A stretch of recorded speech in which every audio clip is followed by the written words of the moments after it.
हे hi friends. So stock market scenario को थोड़ा सा समझने की कोशिश हम यहाँ पे करने वाले हैं दोस्तों। बहुत सारे निगेटिव वीडियोस आ रहे हैं, बहुत सारे लोग शॉर्ट्स बना रहे हैं, बहुत सारे आइसक्रीम बनाने वाले लोग भी मार्केट पे बहुत सारे ओपिनियंस दे रहे हैं। वैसे उन्होंने वीडियो डिलीट किया है ऐसा सुनने में आया। बट काफी पॉपुलर वीडियो एक चल रहा था कि अगले 10 साल तक एसआईपी में कोई रिटर्न्स नहीं आने वाले हैं। ना कोई सेबी का लाइसेंस लिया है, ना कोई बैकग्राउंड है, वैसे बस चैट जीपीटी पे आपने दो तीन पॉइंट्स डाल दिए कहीं किसी आर्टिकल में पढ़ के, और उस पर एक स्क्रिप्ट बना ली शॉर्ट के लिए, और वो शॉर्ट आपने अपलोड कर दिया और वो वायरल भी हो गया। ठीक है। ना कोई रिस्पॉन्सिबिलिटी है कि भाई लोग उससे क्या रिएक्ट करेंगे, लोगों को मतलब पैनिक रिएक्शंस उसकी वजह से आ सकते हैं क्या, बिहेवियर मैनेजमेंट का एस्पेक्ट है नहीं, कोई रिसोर्स मतलब रिस्पॉन्सिबिलिटी वाला फैक्टर कंसीडर नहीं किया गया है। And it is not happening कि भाई कोई ये ऐसा आइसक्रीम बनाने वाले ने ये वीडियो बनाई है, मतलब आइसक्रीम मतलब ब्रांड है उनका, ऐसा हमने सुना था। बट ये जरूरी है, बट मतलब normally I don't go in such kind of things, but I think आजकल मोर नंबर ऑफ व्यूज के लिए, मोर नंबर ऑफ लाइक्स के लिए आई थिंक कंटेंट बनाना ये एक नया फैशन शुरू हो चुका है। And it is not applicable only to these people, it is applicable to a lot of TV news channels, business news channels, या फिर नॉर्मल न्यूज़ चैनल्स वाले लोगों को भी एक मतलब this has become a fashion कि कुछ सेंसेशन क्रिएट करते हैं, कुछ तो गड़बड़ है, कुछ तो गलत है, कुछ तो प्रॉब्लम है, ऐसा टिपिकल मतलब। हाँ, और कोई ऐसा बहुत बड़ा बेस है, उसके पीछे बहुत बड़ा रिसर्च हुआ है क्या? 1 मिनट का एक टुच्चा सा वीडियो बनाने के लिए आपको कितना रिसर्च लगता होगा? मतलब आप इधर उधर से पढ़ के भी आप 1 डेढ़ मिनट का एक शॉर्ट बना दिया, वायरल हो गया, चलो भाई बढ़िया हो गया। बट सही में उसकी वजह से कितने लोगों पे उसका इम्पैक्ट हो रहा है, लोग पैनिक हो रहे हैं क्या उससे, उसकी वजह से अननेसेसरीली स्पेकुलेटिव कॉल्स ले रहे हैं क्या, प्रोसेस ओरिएंटेड अप्रोच छोड़ के प्रोडक्ट्स पे जा रहे हैं क्या, ये सारे फैक्टर्स कुछ लेना देना नहीं है यहाँ पे। नहीं, मैंने तो बस एजुकेशन पर्सपेक्टिव से ये वीडियो बनाया था, उस एंगल से आप बोल दो बस, हो गया आपका काम। तो आज थोड़ा सा ये जो कंसोलिडेशन मार्केट में हो रहा है, ये जो प्राइस करेक्शन थोड़ा बहुत हुआ है, या फिर टाइम करेक्शन जो सबसे बड़ा पेन पॉइंट अभी नजर आ रहा है, तो इसी को समझेंगे।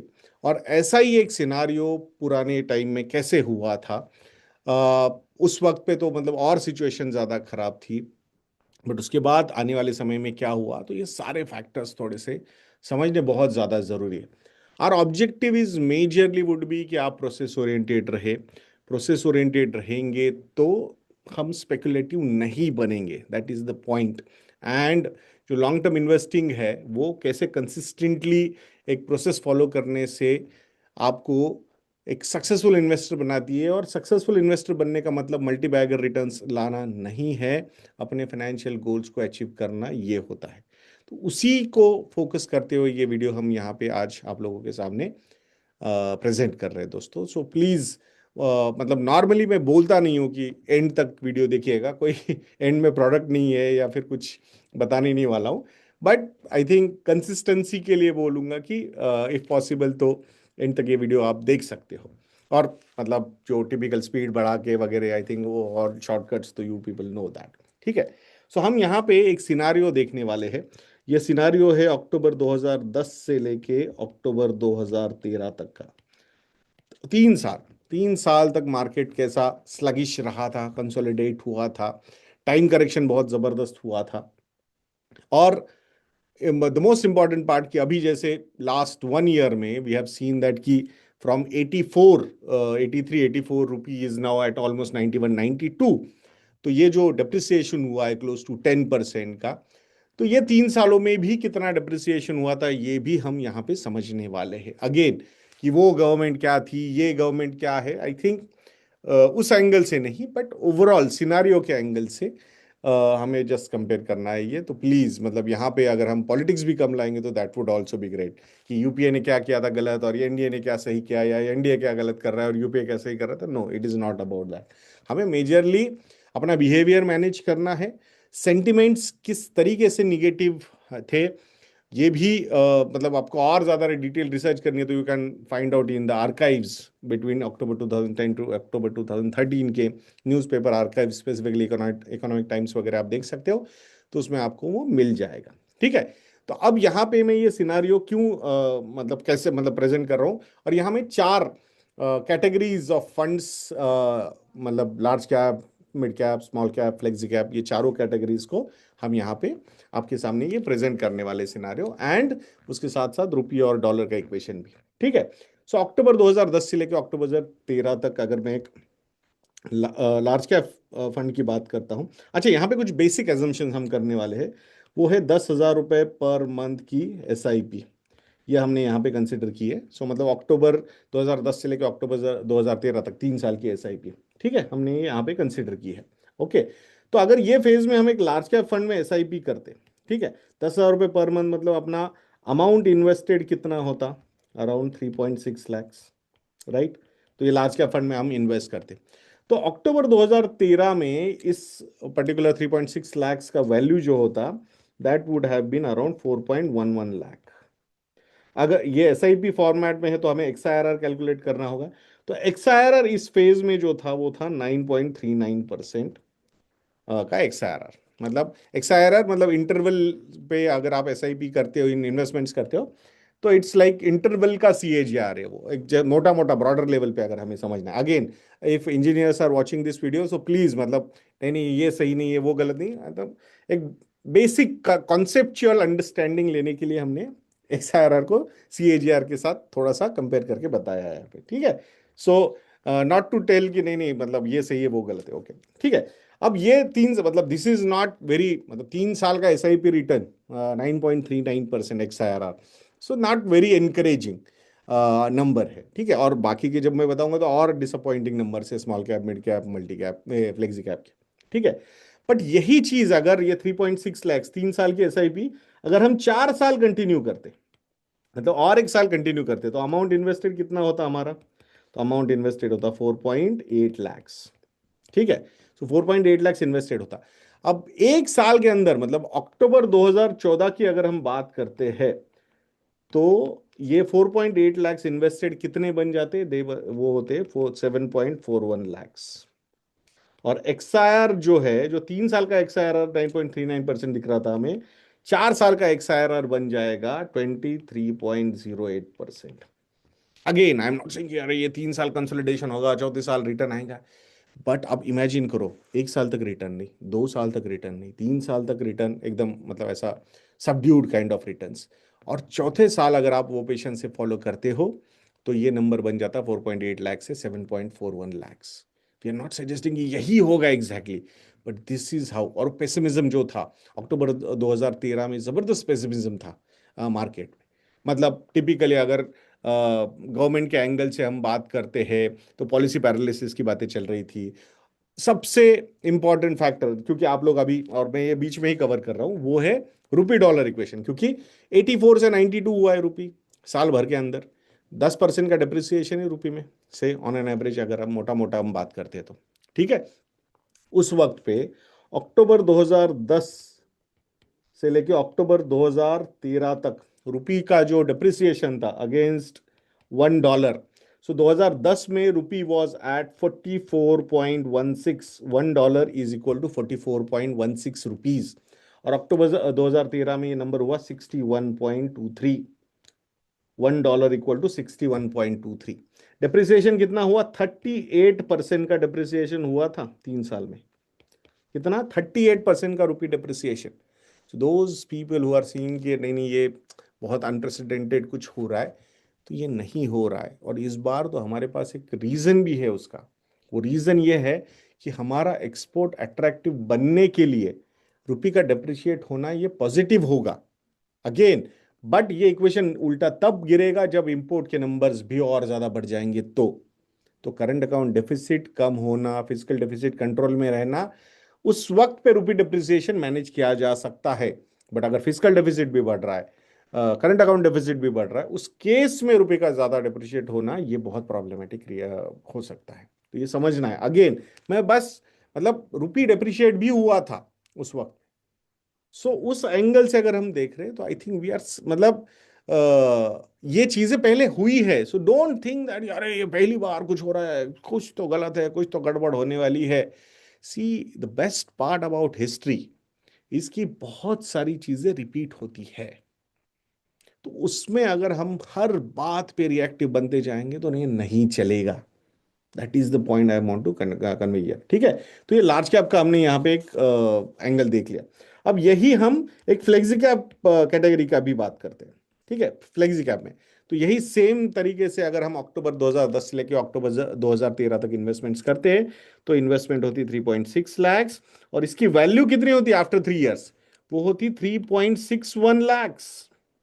मतलब फ्लेक्सी कैप फंड जो उस वक्त पे एक इक्विटी फंड, मतलब वहां पे फ्लेक्सी कैप ऐसी कोई कैटेगरी नहीं थी, बट एक typical equity fund, diversified equity fund जो हर एक कैटेगरी में इन्वेस्ट कर सकता है, मतलब small cap, mid cap, large cap. तो वो उसका रिटर्न था 0.21%। ये 0.21% है, 0.21%, मतलब ऑलमोस्ट नील रिटर्न, XIRR। ठीक है, बट यही चीज अगर कंटिन्यू होती इन्वेस्टमेंट और एक साल, मतलब 10,000 की एसआईपी और कंटिन्यू होती, तो 4.8 लैक्स की जो इन्वेस्टमेंट होती वो बनती 7.76 लैक्स। XIRR कितना होता?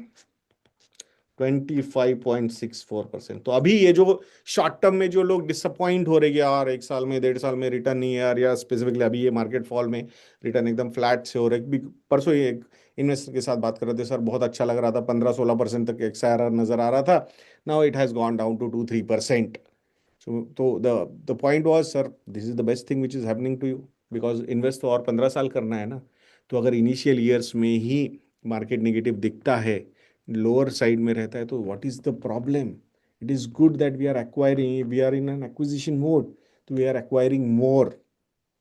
ये चीज समझना बहुत जरूरी है। सी, इक्विटी में लॉन्ग टर्म में रिटर्न बनाने के लिए अगर कन्विक्शन नहीं होगा और हम ऐसे लोगों को फॉलो कर रहे हैं कि एंट्री एग्जिट मैनेज करेंगे बिल्कुल, डोंट वरी, तो I think it's better not to do that. See, हमें एक चीज समझनी है, हम एक रैशनल प्रैक्टिकल इन्वेस्टर है।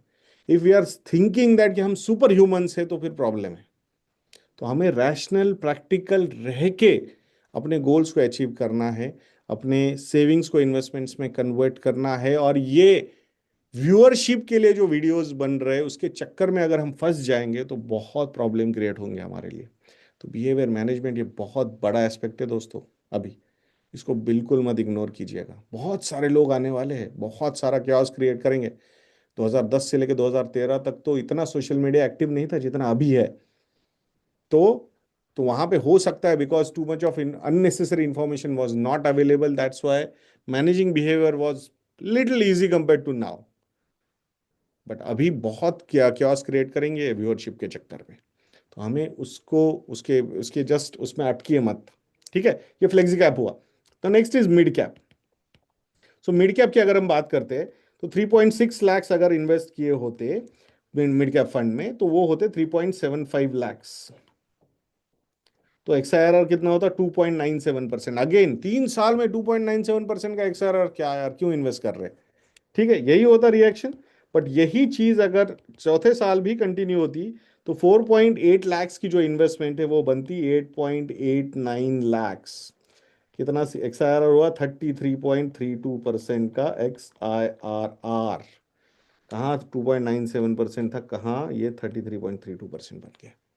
This is the power of compounding, patience. तो ये जरूरी है हमारे लिए। और वही अगर मैं एक स्मॉल कैप फंड की बात करता हूँ उसी फेज में, तो स्मॉल कैप फंड 3.6 लैक्स की जो इन्वेस्टमेंट होती 3 साल में वो बनती 3.99 लैक्स। XIRR कितना होता? 7.19%। और वही कंटिन्यू होता और एक साल के लिए SIP 4.8 लैक्स की जो वैल्यू होती वो बनती 10.08 लैक्स। XIRR कितना होता? 40.64%। This is very very very important. तो please follow your financial planning process. ये व्यूअरशिप के व्यूज के चक्कर वाले वीडियोस में अगर हम फंस गए तो बहुत ज्यादा प्रॉब्लम क्रिएट हो सकता है हमारे लिए। तो please don't fall prey to such kind of videos.